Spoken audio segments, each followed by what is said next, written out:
Now that we've discussed the overall application pipeline of ASP.NET, let's start to examine the request handling processes that are specific to Web Forms and MVC. In the previous lesson, we used this diagram to illustrate a few points, but for the next couple lessons, we want to focus specifically on what happens during the execution of our HTTP handlers.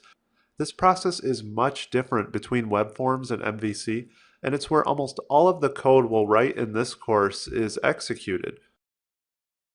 Web Forms introduces a concept called the page lifecycle, which occurs during the execution of the framework's HTTP handler. This cycle is another series of events that components within Web Forms can hook into, including your own code and business logic.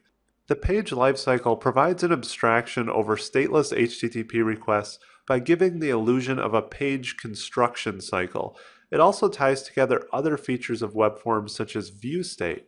For example, this feature will take care of repopulating controls automatically before they're sent back to the browser.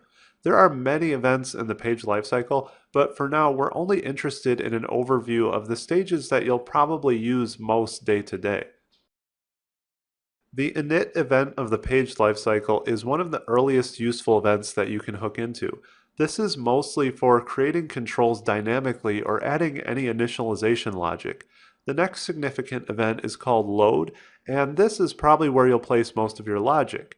During this stage, the controls of the ASPX page are loaded and view state information is available along with posted form values and that type of information.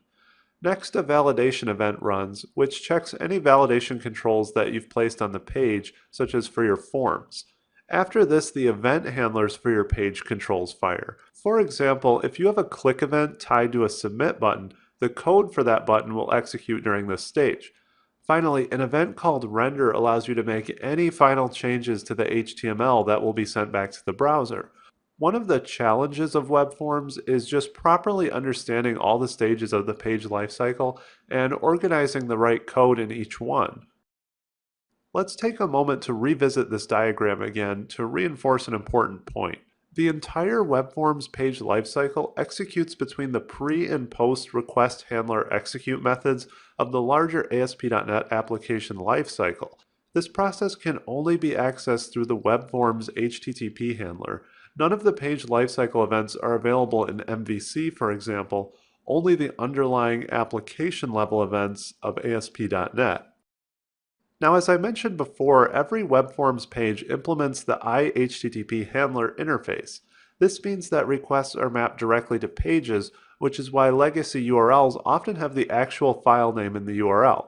The page lifecycle events that we just discussed execute for every request in order to generate a response. One significant shortcoming of Web Forms is that in modern web applications, many requests do not correspond to an entire page.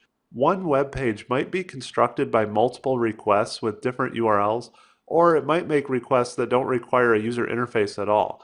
This is often true of AJAX requests that run in the background to update parts of the page. Although there are certainly ways to handle this in Web Forms, they can sometimes be awkward to work with or still require physical pages to exist for requests that have no interface. We'll look at this more in a later module. In the next lesson, let's tour the code and structure of our legacy Web Forms project and just get a better sense of the application we'll be rebuilding.